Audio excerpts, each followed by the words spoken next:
Today, we're uncovering how some of history's absolute smartest minds were completely, utterly fooled by outrageous lies. We're going to explore the fascinating psychology behind why we fall for these grand deceptions in the first place. And honestly, I promise you, the truth behind these fakes, it's even wilder than the lies themselves. But hey, before we trace the historical origins of fake news, take a second to hit subscribe.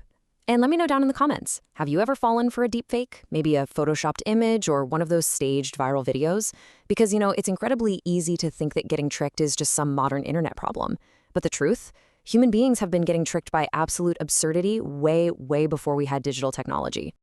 So, let's look at part 1, faking human history, the missing link, and God's hands. So picture this, it's 1912, and British scientists are feeling incredibly left behind. Germany had the Neanderthal, France had these amazing early cave paintings, and Britain? Well, they desperately wanted a national evolutionary hero to prove that the grand ancestor of humanity was, you guessed it, British.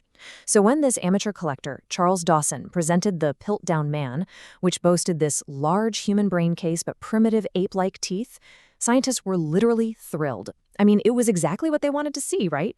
They officially crowned it the missing link. But the reality? It fooled the prestigious British Museum for 40 whole years.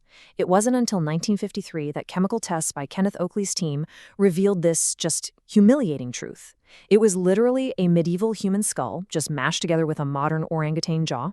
The hoaxer had actually used an iron-staining solution to paint the bones brown and used a metal hand file, like from a toolbox, to grind the orangutan's teeth flat. Just wild. And what's really fascinating here is how that exact same pressure created an incredibly similar fraud decades later, right between 1981 and 2000. Over in Japan, an amateur archaeologist named Shinichi Fujimura was a literal national superstar. They even dubbed him God's hands because he just kept magically finding artifacts that pushed Japanese prehistory back like 600,000 years. But his miraculous intuition wasn't real. Rival archaeologists started getting suspicious, and journalists from the Mainichi Shinmun newspaper actually hid cameras in the trees at one of his dig sites. And right there, in the dead of night, they caught him crouching in the dirt, sneaking modern and older tools out of a little plastic box in his pocket and burying them, just so he could dig them up for the cameras a few hours later. He had faked nearly 180 archaeological sites just to satisfy that intense media pressure. Moving on to Section 2, selling the supernatural, from fairies to aliens. Now, this next story brilliantly illustrates how even the most brilliant, supposedly logical minds can be absolutely compromised by grief and hope. On the left, we've got Sir Arthur Conan Doyle. You know him as the brilliant creator of Sherlock Holmes, the ultimate logical detective.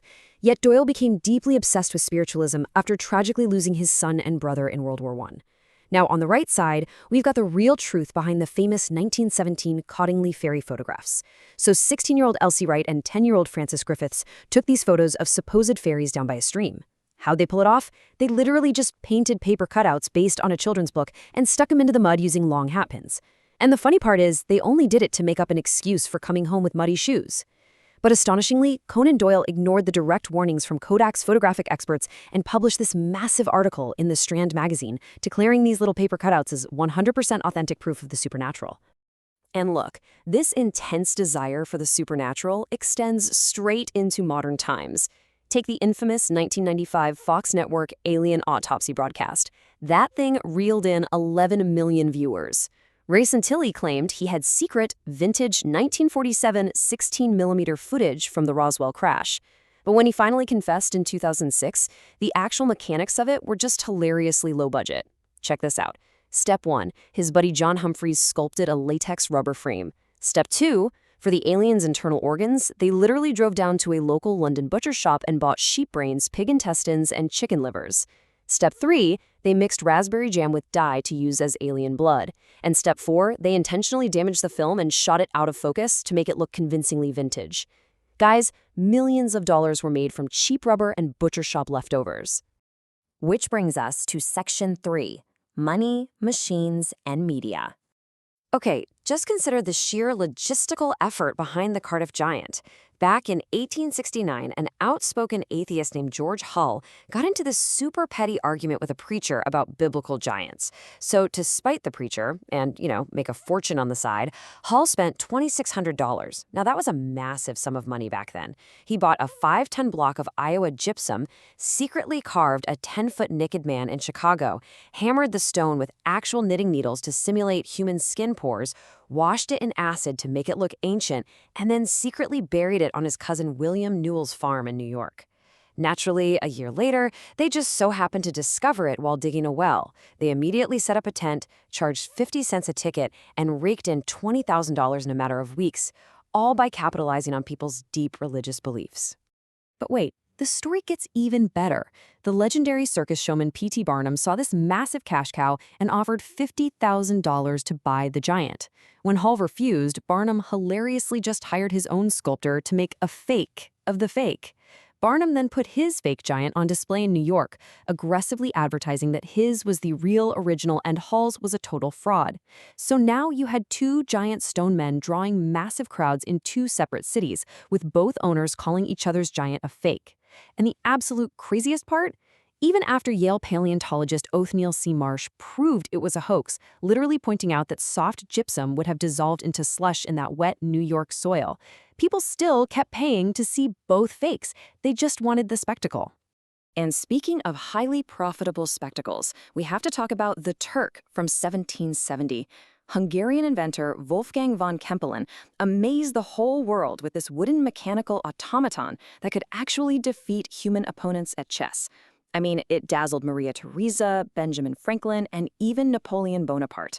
Actually, fun fact, Napoleon tried to cheat during his match, and the Turk literally reached out and swept all of his pieces right onto the floor. But no, it wasn't early artificial intelligence. It was just a masterpiece of illusion. The complex gears inside were a complete decoy, hiding a human chess grandmaster who squeezed into sliding compartments to avoid detection. This guy tracked the game in pitch darkness because the chess pieces above had magnets in them which pulled on little iron balls under the board via strings. So the human operator tracked the balls dropping and then used levers to move the robot's arm. Genius, honestly. Let's look at Section 4, Pranking the Powerful. Let's quickly walk through 3 of the most audacious pranks in modern history. First, in 1835, reporter Richard Adams Locke wrote The Great Moon Hoax in the New York Sun. He claimed a super telescope had discovered bipedal beavers and winged Batman building quartz temples on the moon. It was totally meant to be satire, but hundreds of thousands of readers, and get this, even Yale professors, completely believed it. Then, jump to 1910. Horace de Vere Cole and the famous author Virginia Woolf wanted to prank the supposedly unstoppable British Royal Navy. So they threw on theatrical makeup, glued on fake beards, and boarded the flagship HMS Dreadnought, posing as Abyssinian princes. They just went around chanting this nonsense phrase bunga bunga at everything they saw. The Navy bought it hook, line, and sinker, giving them full military honors and suffering total international humiliation. Finally, consider the 1983 Hitler Diaries. Stern magazine spent $3.7 million on what they thought were 60 secret diaries, even endorsed by Oxford's Lord Trevor Roper. But later forensic tests showed the paper contained modern optical brighteners that weren't even invented until 1955. The ink was water-based, and the hoaxer Konrad Kujau had accidentally used a Gothic F instead of an A on the cover, so the book literally read FH instead of AH. Which brings us to our final section, why we get fooled. When you really step back and look at all of this, a very clear psychological thread emerges. These hoaxes, they don't succeed because their creators are some kind of criminal masterminds. They succeed because they provide shortcuts to the exact history, mystery, or spectacle that we are just desperate to see. Whether it's a nation's desperation for an evolutionary hero, a grieving father wanting proof of the afterlife, or just an everyday public wanting the thrill of ancient giants and UFOs. When our deep human desire for wonder and validation overrides our commitment to logic, well, a clever hoaxer will always step forward with a shovel, a pen, or some rubber and raspberry jam to give us exactly what we want. And that brings us to a final, somewhat unsettling thought. In our modern age, filled with deep fakes and endless streams of information, what lie are you waiting to believe today? Which of these historical hoaxes surprised you the most? Do you honestly think you would have fallen for any of them back then? Let me know down in the comments.